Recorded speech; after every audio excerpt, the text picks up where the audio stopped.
So I remember a story, and I was raised in the West, and we don't have that tradition in the West of guru, disciple guru, not overtly, although every culture has that to some degree, the master and the apprentice, the mentor and the mentee. And this is imbued in every culture, but we don't call it the same thing.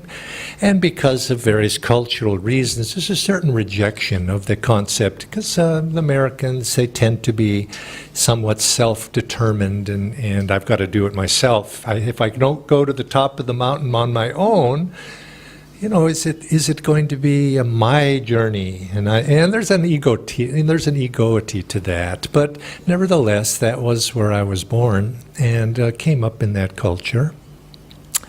And I remember a story that was not too recently. It was, or fairly recently, actually, was told about a person who had somewhat that same attitude of I don't want a guru, I don't need this, and he was cleaning out of his, I think it was his mother or father's, his relative's house, to move everything out because it was being sold, and he was up in the attic, and he was, actually I forgot the first part. He had years before. He had been given the autobiography of a yogi, but he rejected it. He looked at the cover, saw the name there, saw this fellow, with the long hair and the robes, and he said, no, he rejected it. And so some years later, this incident where he was cleaning out the attic was there, and he was up there, and he came upon a box of old books, and you know how it is. You've probably come across old books, and what do? You start looking at them. Finding one you can read. And he came upon one book, and he saw it, and it had no cover on it.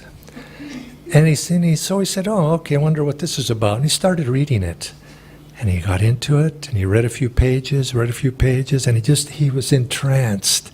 And he took that book, and he went and read it completely, and it changed his life. Now, what was the book, of course? Was it the autobiography of a yogi? It was the autobiography, but it didn't have a cover to it, you see. There was nothing to reject on that once he got into it. And I know many of us, that story that she told of how she was gifted that book, and then she read 2 or 3 pages. I've heard that story before from other people, and it's like that. The time is not right for whoever has encountered it, for them to read that at that time. And even Swami tells that story too. When he was in New York City, he read he started reading the book, and I think he came to the dedication page, Luther Burbank, and he said, "Oh no, that's not possible." And because Master says an American saint, and Swami said that's impossible. One, to have an American saint is one that's a oxymoron. They don't go together. So he rejected it. But then he came. He was called back, you might say, after he got out of the store. And he had to go back, and he bought that book. And I think this has happened many times. People, for myself, is the same thing. I read the first few pages of that book and said, "This is silliness. I'm not going to follow this." And you know what? And I put it back on the shelf. But again, a couple of days later, I had to go buy that book for whatever reason, and I started reading it, and I read it straight through almost. Within a few days, I read it almost straight through, and I was so attracted to it. It changed my life. And I said, I need this. I have to follow this. I have to find something. And it impelled me. And of that, very soon afterwards, my path crossed that of Swami Kriyananda. And Swamiji, I inadvertently heard his voice by accident, you see, on the radio, just a little bit after reading that book, his voice, and he said the words, I'm a disciple of Paramahansa Yogananda. I thought, oh my God, I just read that book, and here this has come. What a coincidence that this should be. So by fate. I didn't think of it in those words. It seemed very coincidental to me, and I went. But I realized very quickly there are no coincidences in life. There's a certain karmic destiny, you might say, and my path crossed his. And although Yogananda had passed out of his body, I had always felt, and I still feel that Master sent Swami to me instead. He said, he basically sent somebody, he sent an emissary, and that was Swami, that Master works through the disciples. And Swami was that for me, and took me on this path.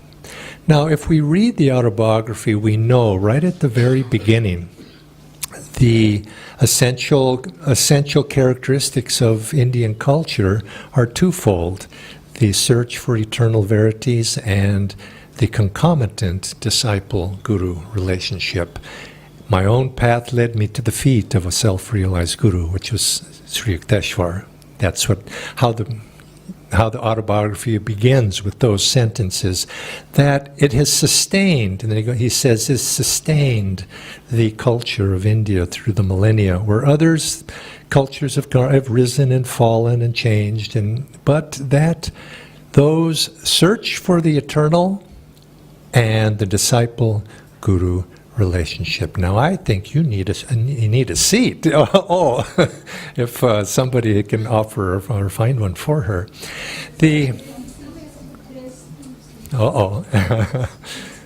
Okay.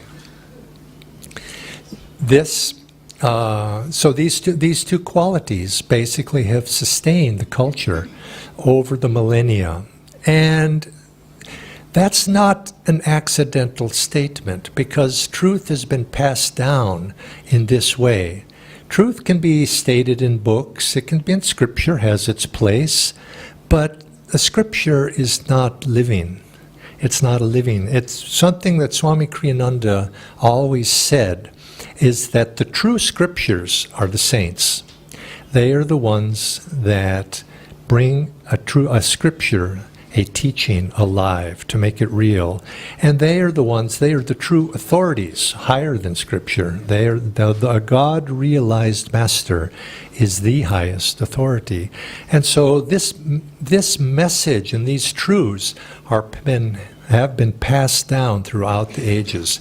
And for us who are here now, we are undertaking this spiritual journey on our own, in our own way.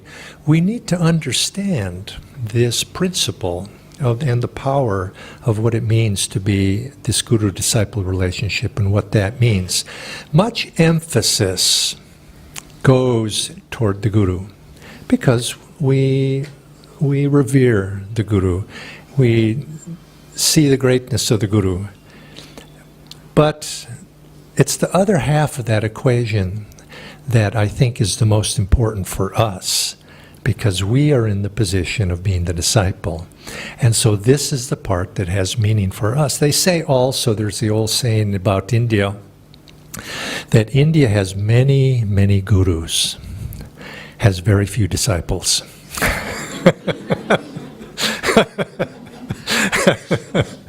And that is our task. But there's a very deep truth to that, because we are the ones that are walking this path. Now, the Guru's blessings are there, but we are the ones who are making the effort.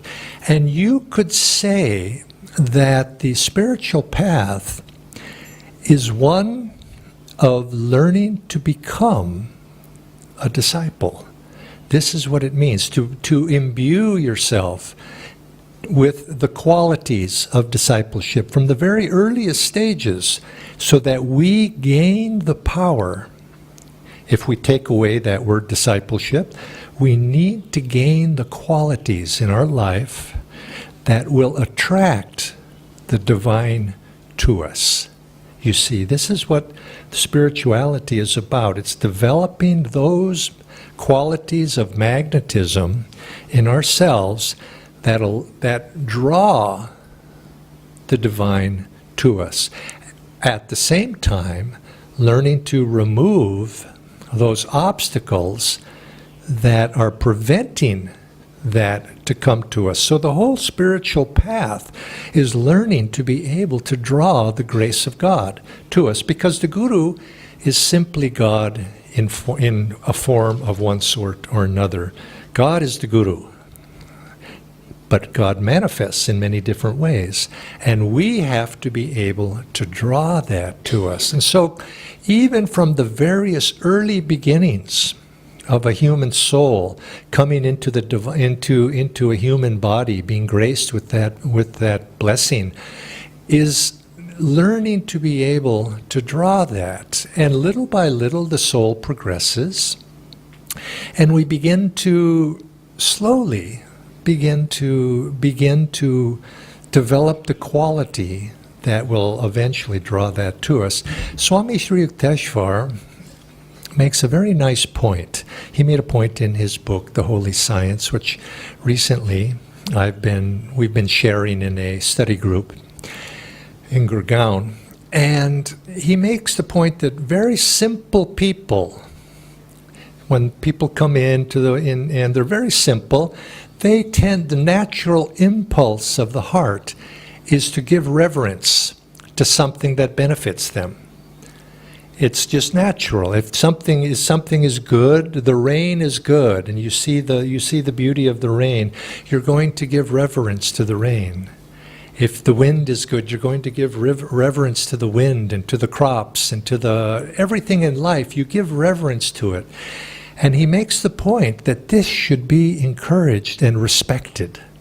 He said, even if it's very, very simple, he says many simple people will just have a piece of wood and they'll begin to give reverence and worship that piece of wood or a stone or something in nature. He says this is fine, because what's happening here is the person is learning to give reverence, to worship something. And in the process of that, they begin to draw back into them the qualities that they're revering. The very quality of developing that heart's love begins to attract blessings to them. And we think of it, take it up a little bit further into eventually a person begins to see other people. Somebody helps them. And they begin to imbue that person with a certain devotion to that. And they begin to draw help from those things that you love in life. You begin to draw blessings from. Now, I'll just jump to a little side thought that came to me when I began to explore that, is I began to think, what is it in my life that I really like, or I love, or I wish I loved, perhaps. And I began to think about that, and those things that we have deep affection for, we begin to draw from. Because we're attuning ourselves. Through love, we attune ourselves. So I began to think, why don't I approach my spiritual practices in that way? My Kriya practice, obviously, I love my Kriya practice. And so in a sense, I worship that in a way, you see. I give it reverence. It's sacred to me. And in that, we begin to draw. I began to think, too, in the morning, some years ago, I injured my knee. Makes it difficult for me to do Mahamudra on one side. So I kind of don't like it in some way. I mean, there's a certain resistance there, I've noticed. And I thought, I don't like the resistance. So I'm thinking, why don't I feel affection for my Mahamudra practice? And I thought, that's a different way to look at it. Your energization exercises, feel affection for it. And you begin to draw the power. I like to do this. And you'll find that those things that you give reverence for in life, you receive back. If you give joy, you give love, you give something of benefit to it, it's going to, you are the beneficiary. Better to give than receive, you see. And so it is. But I began to think that way in this, as I was saying, in terms of people begin to give reverence to something. Now, as a person begins to develop, their sophistication begins to increase, and as lifetimes go by, we begin to see, we give reverence to other people, people that give us benefit. And in the process of doing this, we begin to develop the qualities that allow us to be able to draw blessings from other people, from this world at large, and God, through the instrumentality, who is guiding us, you could say. It's the omniscient presence is watching us and responds accordingly. And we begin to draw those things that are going to help us even more. And eventually, perhaps we run across something, printed material, a book. Perhaps we come across a teacher, we come across a situation, circumstances. We begin to draw circumstances into our life. Through our own devotional evolution, we draw them into us. And what could be the best instrument? They're all instruments of God. But what is the best instrument? Someone who has God realized in their own life. That's the highest instrument.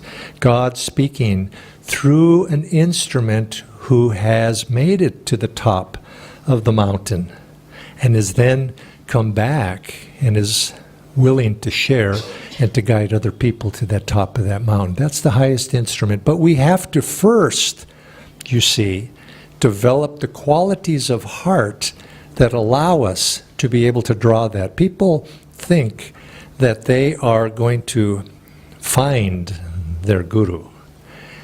And of course, one way, we look at it that way, but really you could say is we draw the guru to us. And this is the work of what it means to be a disciple. Discipleship is the side that we have to work on as the spiritual path, because those qualities that will draw the guru to us is an instrument of God, are those qualities that eventually will draw God's presence into our lives. And this is what the goal that we have when we start on the spiritual path. And so we begin, you could say, with the guru. And it's an interesting point. A person will say, well, I only love the guru. I don't love anything else or anyone else. My love is only for the guru. That's not a right way to go about it, you see. You learn to love. If you cannot win the love of other people, or of you might even say the world at large, if you cannot win that love, you will not be able to ever win the love of God. You have to develop the capacity to love, to draw love, not just to give love. Of course, we give love, but then we draw it back. So we have to be able to develop those qualities. And so when we speak about discipleship is learning how to develop those qualities that will draw blessings to us inwardly, and of course be able to, then we find that it's in the process of giving those blessings, creating that cycle, that we give love, we learn to receive love, we learn to give loyalty, and we receive the Guru's loyalty to us. The Guru's loyalty is always there. You could say that the Guru is waiting for the disciple to evolve to the point where they're ready to be able to receive what the Guru has to offer. And the Guru's there. And it's so you could say it's in our hands. Because the Guru's love is like Master said to Devi Mukherjee, one of the disciples, he says, my blessings are always there. God's blessings are there. It's your blessings that are missing. And this is the job of the disciple. And so when we come to these discipleship classes, we want you to understand what it means to be a guru, what is a guru, who is a guru, but we also, the work that goes into this is going to be ours as disciples. Swami Kriyananda said in his life, latter part of his life, when reflecting back on his life, he said, I'd like to be remembered. If I'm ever remembered at all, as time goes by, I'd like people to remember me with the words, he was a good disciple. That was his goal. He wanted to be a good disciple. He didn't care about anything else beyond that. And this is, I think, also should be our goal. How can I be a good disciple? Now, of course, people ask the question of guru. Who is a guru? What qualifies for a guru? And I think if we're taking this class, guru in the level 2 class, level 3, it's important to understand this word is used easily in many different contexts. We have our financial guru. We have our sports gurus, we have our music gurus, we have so but I think we realize that we're using this term in a little higher connotation than that. But what distinguishes a guru is then to keep it in mind, is a guru is somebody who has reached the state of what in our tradition, the yogic tradition, is defined as Jivan Mukta. Jivan Mukta is that state when we have transcended ego identity. God is the doer. God is working through me, through you, through the guru, through the teacher. That state, when a person is able to reach that there's no ego involvement of that. God is the doer working through that. It's just an instrument of God. Now, this is a very advanced state. This is being able to, you could say, to transcend that little consciousness of ego. This is also the state of nirvikalpa samadhi also. So it's an advanced state of to qualify one for that. But it doesn't mean a person of lesser can't be very helpful, is working there. But when a person gets to that state, they gain the ability to help free other souls from the meshes of ego. I often use when we speak of discipleship at our discipleship initiations or at discipleship classes, I use the example, if I was sitting in a chair there and I was to grab the two sides of the chair and try to lift myself off the floor, you can try it if you can see if you can do it. See if you can lift yourself off the floor. You can't. You can't lift yourself off the floor because you're in the chair. It's the same thing with the disciple. As long as you're under the confines of ego, you cannot get rid of the ego because the ego's in you already. It's like that fellow who was terrorized by a demon, and he went to the priest to get a little some powder with the mantra power in it. And the priest gave him the powder and said, okay, when the demon comes, you throw the powder on the demon and it'll go away. And he did. And the demon came, he threw the powder on the demon, said the mantra, threw the powder on the demon. The demon laughed at him. He says, before you even said your mantra, I was inside that powder already. And that's the ego, you see. And so the ego cannot free yourself from the ego. It has to, from something outside, something higher. And that's what the guru is. So that a person that has reached that, soul who has reached that state of Jivan Mukta has the power to free some other souls. Now, a Jivan Mukta does not mean a person is not still having past karma from previous lifetimes. Paramahansa Yogananda said, went to Swami Kriyananda. Swami asked him, was talking on this subject, and Swamiji asked Yoganandaji about the people in the characters in the autobiography of a yogi. And he said, were they all totally self-realized and free souls completely with no karma? And Master said, oh, no. They had karma still from the past. He said, but some of them just keep the karma just as an excuse to come back and help their disciples, you see. But he says, no, they still had karma. Only a few were completely free with no karma in the past. And he named them, those masters of our path.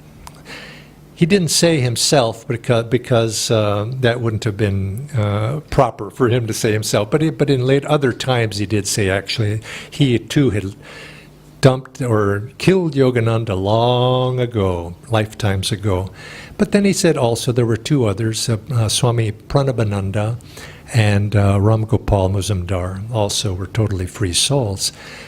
And such a one who has no past karma, they have the power to free others in no defined numbers. In other words, they can free masses of people. And such a one are the avatars who come back when they reincarnate again. They come back. And so Master came as an avatar because he had been freed in a previous lifetime, and so he came back. And these are the ones that are the gurus, those who are free. Now, many people, of course, we take people as gurus, perhaps not to that high standard, but to distinguish these are what are known as Satgurus. Satgurus are those that are completely free souls. And it is such a ones that are the ones that we put ourselves into discipleship with. Others who are perhaps, you might say, standing in until such a time, they do a good service, but they're not the ones that will ultimately be able to free us. Now, again, I think we need another seat here. Somebody, okay. In case somebody comes in, do we have any free seats back there? Okay, there are back there. If there are a couple of free seats, if anybody needs them in the back. So I'd like to mention this about the qualifications of what it means to be a true guru, somebody who has transcended that ego consciousness. But interestingly, Swami Kriyananda used to say this is a high goal, but it should be the goal of each of us in this lifetime to become Jivan Mukta. That's why we enter onto this path. This is the destiny for the soul, to free ourselves, to transcend ego consciousness. But the way that we do that is being the disciple and drawing the grace of a guru. That guru, you could say, that said the tradition is that the guru looks out over us for lifetime after lifetime until finally the guru or the disciple is ready to be drawn onto the spiritual path. And even if we don't succeed in this lifetime of reaching that state, the next lifetime too, the blessings are there. They'll watch out for us, guiding our path. Our job is to keep in tune with that. And so again, the question comes back to us, what do we need to do to be good disciples? Because we are the ones who are seeking that freedom. The Guru's blessings are going to be there. I think you could say, just all of you know that story, I'm sure, of Ekalavya, how he made the image of Dronacharya. He made that image of Dronacharya, and then he worshipped that image, even though Drona had rejected him. Even though Drona had rejected him, Ekalavya attuned himself to that and drew those blessings through that attunement, even though Drona didn't even know it, you see, and of course had initially rejected. This is an important story. There's lots of other meanings with that story that are often emphasized more so, but the real spiritual meaning here is that ability to attune ourselves one-pointedly and to be able to draw those blessings. That's how we learn. And it's in the spiritual realm, obviously, this is how we learn. We put ourselves in association with something. Not just physically, you see, because he didn't put himself in physically in association with Drona, but he put himself inwardly in attunement, in alignment with the great warrior, and was able to draw that ability to become exactly like that. Well, this is what we do on the spiritual realm, but the principle applies not just in the spiritual realm. The principle applies in everything we do. We think we learn through the mind. Do this, do this, do this, do this. You know, if you've been in an office position, of management position, and you have a team of people that you're trying to direct, it's very frustrating. You try to explain it absolutely right. Perhaps you write a manual, how to do something, and they still get it wrong.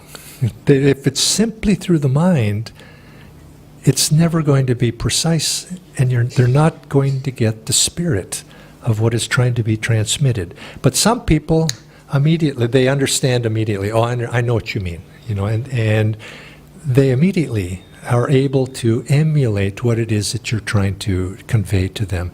It's this ability of the disciple to put themselves in that receptive frame of mind that is able to draw what is being offered to them. So this doesn't just apply to spirituality. This is the role of a student. If you're a mathematician, chemist, engineer, whatever it might be, is you attune to the situation that you're trying to, the problem even of what you're trying to solve, and you begin to draw that. And in order to do that, there's a certain amount of blockage within us that needs to be removed. We have to be able to be open, to be able to receive. And one of the big, and from the spiritual point of view, what is the big obstacle that we seem to have? Well, you can't teach me anything. Now, I say that overtly. Of course, a person disciple wasn't going to say that. But this response is not something we say outwardly, but that attitude. Who's to teach me? I need to learn this myself. I want to do this myself. And as Swami said, that's a good attitude to have if you're doing crossword puzzles. You want to succeed on your own. You don't tell me. That's not a good attitude to have when you're speaking about something serious. You want to be able to open, and not only do we want to be open, we want to actually be actively drawing that. Now, what is it that draws? What is the attractive force? There's a very basic principle, attractive force, in magnetism, you might say, or gravity. But really the attractive force these are all manifestations of divine love. To love something is to draw, is to attract. It's that quality of the heart that pulls us together. In human relationships, it's what pulls people together. But in the divine way, it's those things that draw something to us. You're attracted, you love something, and you begin to attune with it. You pull yourself toward it. And we have to bring that. We have to open, remove the blocks, that resistance. The ego does not like that side. The ego is about separation, I. But we drop that attitude and be willing to open and receive. And I think this is number one, the ability to receive. And to be open to receive instruction, the guidance, the love, and the willingness to admit that I have to act, but I don't know the answer. I need something. And I think this is when Swamiji, I mentioned at our satsang this morning, where he was in that state of despair, that he had come to the point in his life where he knew he needed help. And I think until a person comes to that point, you're not going to draw the help. I don't need it. It won't come. But if the heart really comes to that point and say, I just need help, you begin to draw to it. The opening begins to happen. And the divine, in some fashion or another, if you're sincere, will begin to fill that vacuum. And so we begin to draw. Now, once we begin to draw, we also need to act as well. And I think the quality that Swamiji emphasized, he says we need to be receptive, that receptivity of the disciple, but we have to participate with that flow that is coming to us. We cannot be passive. And I think this is a quality that often is misunderstood, because people think the Guru is giving me blessings, I'm there to receive. That's good. That's good. I'm still here receiving. That's good. At some point, the Guru's going to say, well, come on. You have to do something too. You just can't go to receive. You have to receive, and that's a constant. But it has to take the next step. We have to be a willing participant in the process. This means active engagement, which attunement is, active attunement, active instruments for whatever blessings that are coming into us to allow that. It's through action. And I don't mean this physical action. I mean action of energy moving through us. We become instruments for that energy moving through us. And there's this saying, the instrument is blessed by what flows through it. And so consequently, if we don't have a willing, open heart to allow that to flow through us, we find that it's blocked. And we've received, but we don't grow.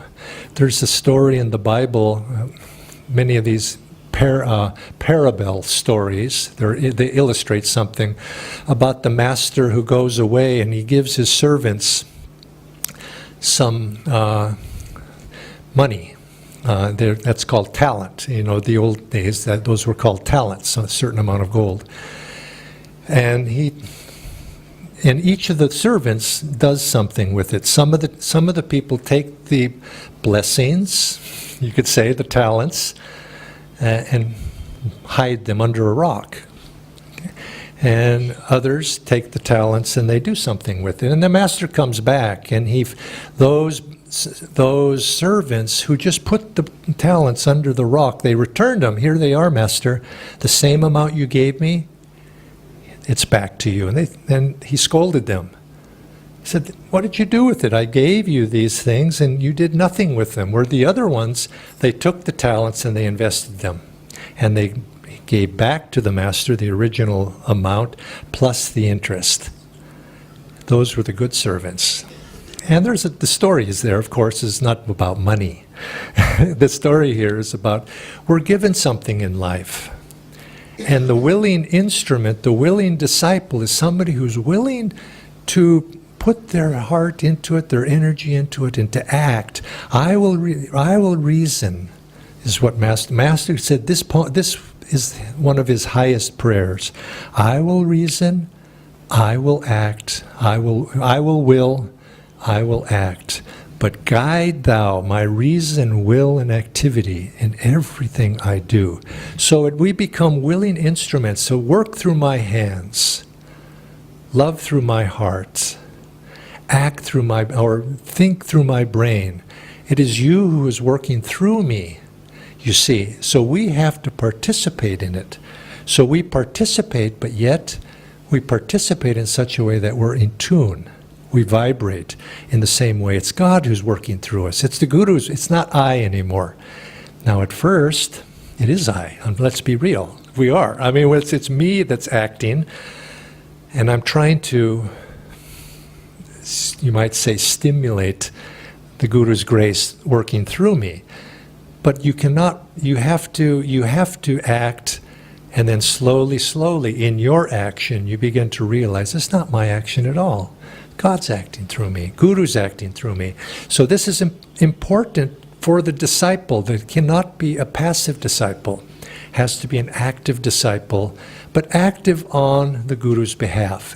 And I don't mean this in terms of outward action and going and handing pamphlets out or anything like that. I mean, whatever you do, you feel that there's a power working through you. You have a role to play, and then the Guru can work with that. If we don't act, then there's nothing to work with. So you'll find this to be true. I found just in everyday life,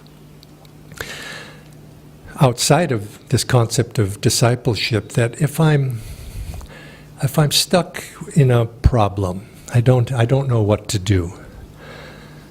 I just start doing something close. But I just start acting. And in the action, something happens. I begin to get ideas. Oh, well, maybe if I did this, maybe if I did that, this would. But if I don't do anything, nothing happens. but it's like riding a bicycle. If you stay still, the bicycle will not stay upright. You have to pedal. And once you're going forward, then the bicycle will stay up. And as long as you're pedaling, and then you start to steer, you see, but there's nothing to steer unless the bicycle is in motion. And so you have to act. But then the Guru comes in and begins to guide your action and works with you. Now, Swamiji, he was a man of tremendous, and his name, Kriyananda, action. He was in joy in action. That was who he was. He encouraged it. He said, don't be afraid. Don't be afraid to do something, but bring God into it, and you'll find that it'll clarify. To do nothing he said, that's not the world. That's not being a good disciple. You have to act. And if you can act on the Guru's behalf and share the Guru, not, again, as a pamphlet, but what is the Guru? Share grace, share God's joy, share peace, share those qualities that the Guru had. That make those your qualities and share them in the Guru's name.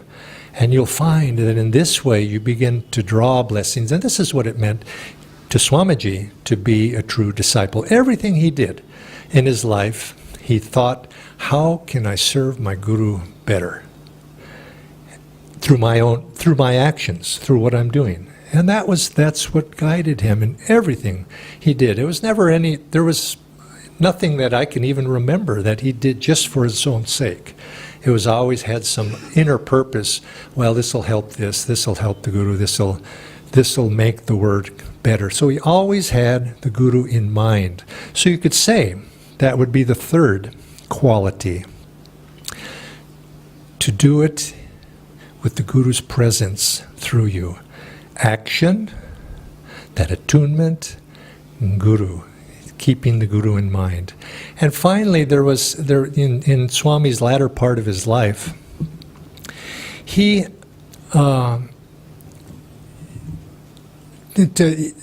I met him once in Pune. He was staying there at a hotel. He had been in the hospital.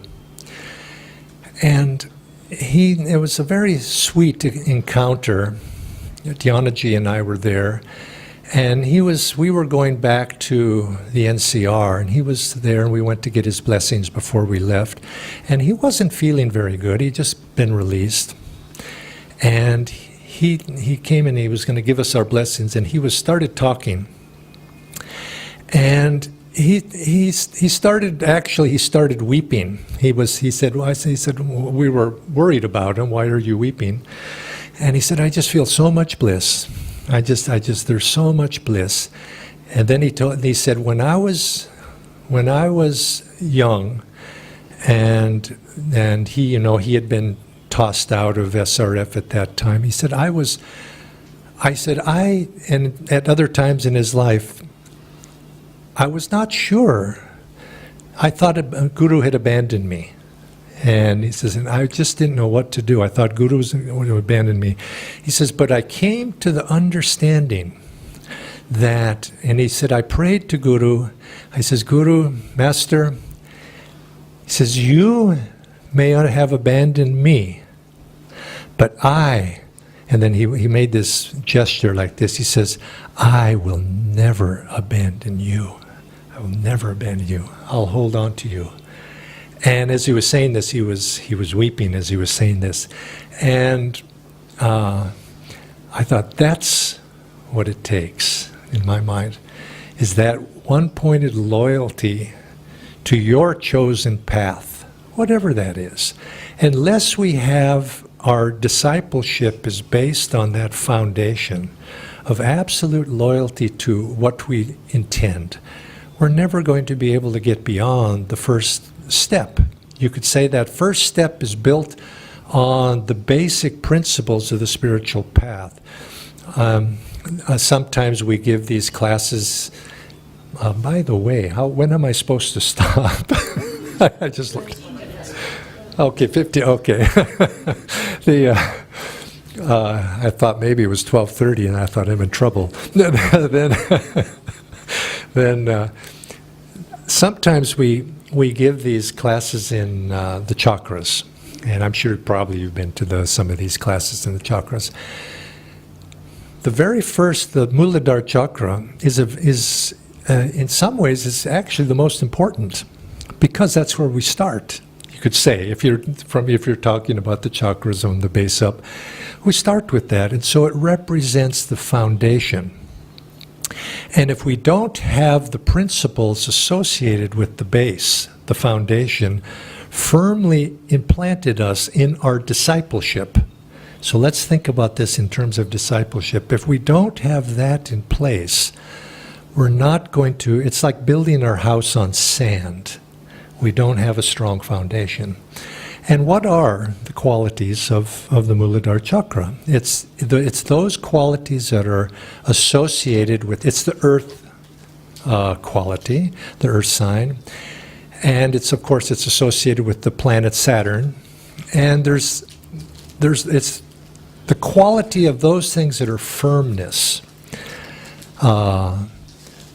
steadfastness, patience, loyalty. Loyalty is being able to stick to something and to be accountable for something and to not be wavering.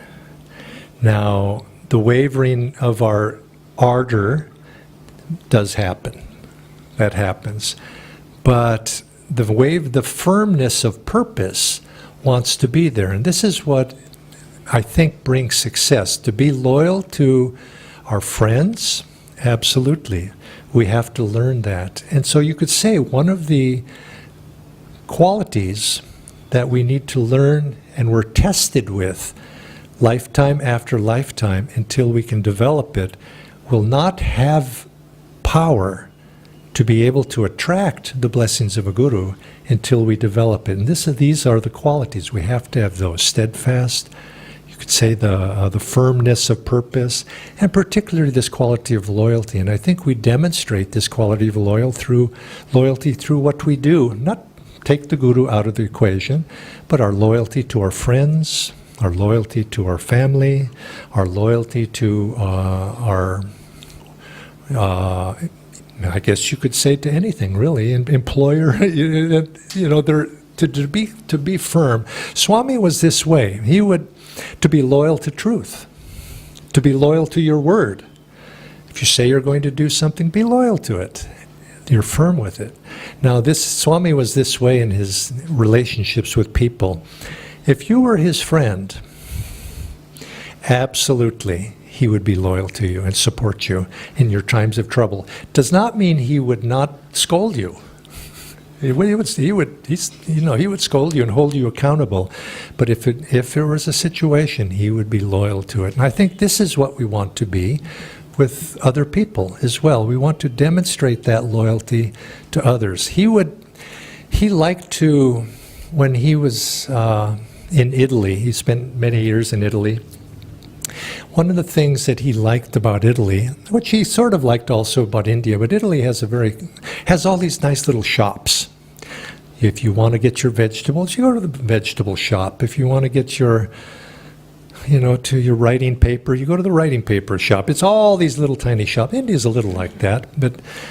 And when he would develop a relationship with that shopkeeper, and he would always go back.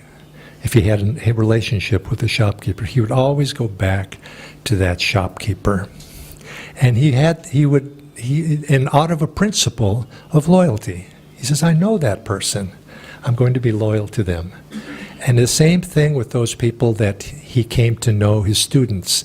There was one lady, a good friend of mine. She was, in her younger days, she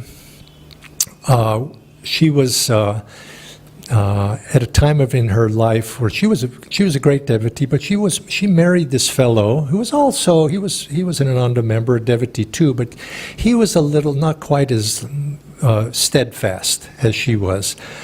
But because they were married, and her husband wanted to go out and find his own way. You could see he needed to find himself. you might say, what his job purpose was in life. And so he left the ashram, and so of course she went with him. Now, at this time, she had a little baby, just a year old. So they went off, and and Swami didn't say anything.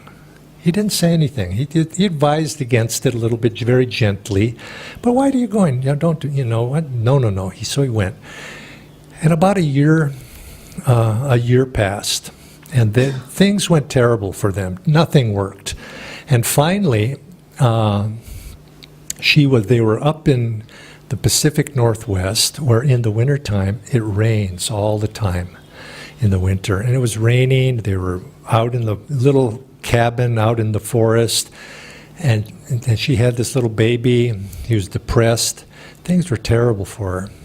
But she was loyal to her husband, and they were going to be loyal and go. So they were, and she was thinking, what can I do about this? And one day, their toilet washroom area was not in the house. It was actually in another building outside, because a little cabin, it was another building. And so, if for some reason they had their telephone was in that washroom. Why? I think it was because it was close to the power pole. So when the telephone would ring, they'd have to run out through the rain out to the washroom and probably sat on the toilet and then answered the phone, because it's just a little room. And so one day she was totally in depression, and she didn't know, she was crying, and the phone rang. And so she ran out to the washroom, closed the door and opened it, and it was Swami. Hadn't, talked to him, and he wanted a year and a half or so, and it was Swami on the phone. And she says, Swami. He says, yes. This lady's name is Hridaya. And she says, oh, Hridaya, don't you think it's time to come home? And she just said, yes! He says, come back. And anyway, then she talked to her, and her husband, of course, heard this story, because he says, oh my God. And so anyway, they packed up and they went back. But he was always that way. Swami just demonstrated he was loyal to his friends. If you needed something, he was there. And I think this is what we want to demonstrate, because that loyalty is firmness, but it's also loyalty is love as well, is to develop those qualities of all that are going to be attractive. What attracts you to other people? What do you find in other people that is magnetic? Develop those qualities in yourself and be able to attract other people that way, circumstances that way, and then these are the ones that the Guru is wanting you to develop, to attract. Ultimately, you attract a God-realized Guru into your life in some fashion. But we have to, this world is a laboratory where we must develop those first. And we don't need to worry. So oftentimes people think they need to run out and find their Guru. The Guru will come wherever you are when you're ready, and you have developed the qualities that will magnetically resonate and attract that. And then, once that comes, then you have to be prepared to be a willing participant in that as well, and be willing to see life, you could say, acting also as an instructor.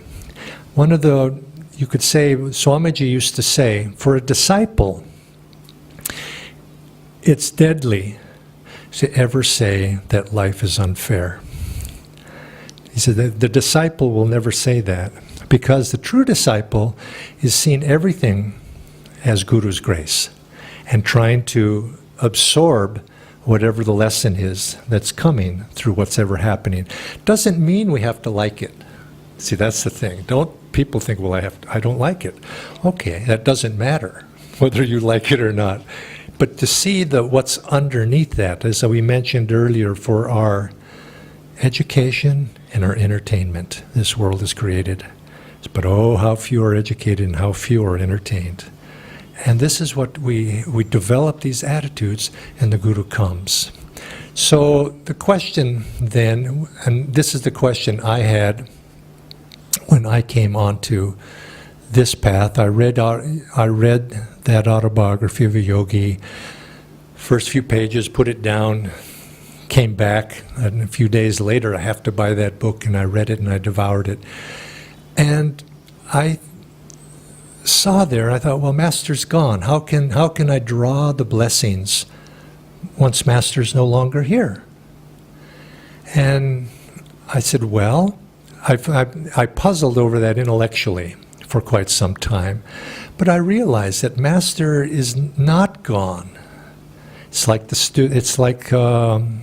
one disciple who was in Switzerland of Master, and he went to Swami Ramdas was visiting Switzerland, giving a lecture, and he went to Swami Ramdas's lecture. And he was so moved by it that afterwards he went and talked to Swami Ramdas and said, I want to be your disciple. And Swami Ramdas said, no, I'm not your guru. And he said, well, who is? And he said, Paramahansa Yogananda is your guru. And the disciple said, but Paramahansa Yogananda, he's dead. And Ramdas said, no. So he's alive. You're dead.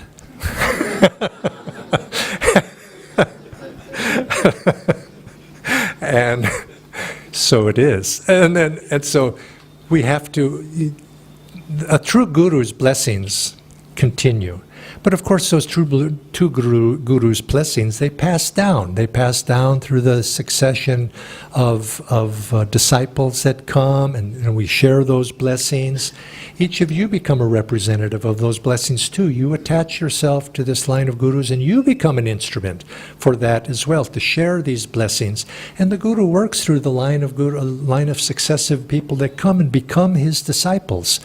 And then we share these blessings and pass them on. And the time may come, I've often thought of this because the mind that thinks of these sorts of things. And I thought, well, gosh, I want to meet Master in the flesh.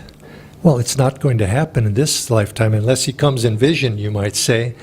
But in a sense, I began over the years as passed, I began to see Swamiji. I began to see that actually Swami embodied Master, and basically I have always felt that Master came to me through him. But then I thought, well, is that the same? And I thought, if not, Master will come to me next lifetime after that. However many lifetimes it takes, I'm going to be steadfast to these teachings, to this principle, and the Master will come to me. The real question you need to ask yourself, if you're interested, if you're thinking, should I get involved in this path or not get involved in this path, are you benefiting? Is it taking you in the direction you want to go? Is it positively affecting your life? Ask yourself that. And if it is, the Master will guide you. Every Master comes with one mission. A guru's one mission is to help the disciples and even the non-disciples to help other people find God. And people often come and they say, well, I don't know if he's my guru or not. Well, yeah, okay. That's a legitimate question. But take a step in the positive direction, and these things will get clarified for you. A saint's job is to help you. And if many actually disciples came to Yogananda, some of them, and they became his disciples, but later on he directed them in another direction. Because, well, he says that they belonged over here, they belonged over there, they belonged there. That's what the job of a guru is. There's no harm. You will be guided. They'll take you by the hand, and if it's not, this path isn't yours, they'll show you. They'll take you closer to where you want to go. So ask yourself that. Do you feel in tune? Do you feel a sense, is your heart affected in a positive way, in an expansive way? Do you feel a sense of joyfulness? Are you feeling that you are positively benefited? If you are, I recommend you take whatever the next appropriate step is for you. Take that step, how do you feel? Take that step, and at some point, you pledge yourself, I'm going to follow this. And once you do that, then it's like Yogananda would say, to his disciples when he made Dr. Lewis became a disciple. He asked Dr. Lewis, would you love me like I love you? Dr. Lewis didn't know what to say, but he said, yes, I do. And he meant it. And Master then rubbed his hands together. He said, good. Now I take charge of your life. You see, then, once a person has pledged their self, once they've demonstrated it through testing their loyalty is there, then we open ourselves for Master to teach us, to give us the lessons. And this is, in that stage, nothing is unfair. It's the Guru who is guiding us. See, if the Guru, if he kind of gives you a little pinch and you go, oh, then he's not going to pinch you anymore. But if a little bit and you're willing to take it, say it's from Guru, I'll take it. What can I learn? Then he gives you more. He gives you more. And if you're willing to take the medicine that life gives you, it's for your benefit. See it coming from grace from God and Guru. Do the appropriate, of course. You don't be passive. Not passive ever. But willing cooperation, willing attunement, willing participation in the process of self-realization. That's the kind of students that Yogananda wanted. He said he wanted racehorses. He didn't want people that were passive and just supine. He wanted people that were actively participating in their own liberation. With those people, he could work with. And that's what he wants. Serving God, serving Guru, sharing with other people. Be that way. This expansive nature is what embodied the teachings of Paramahansa Yogananda, and this expansive joyfulness is what characterized Swami Kriyananda. And I think the path that all of us represent, you'll see that quality in disciples of Yogananda. Joy, kindness, good spirits, energy, expansion, embrace other people. And if we embody those qualities in ourselves, we naturally begin to put ourselves in attunement with Guru. So many blessings to you.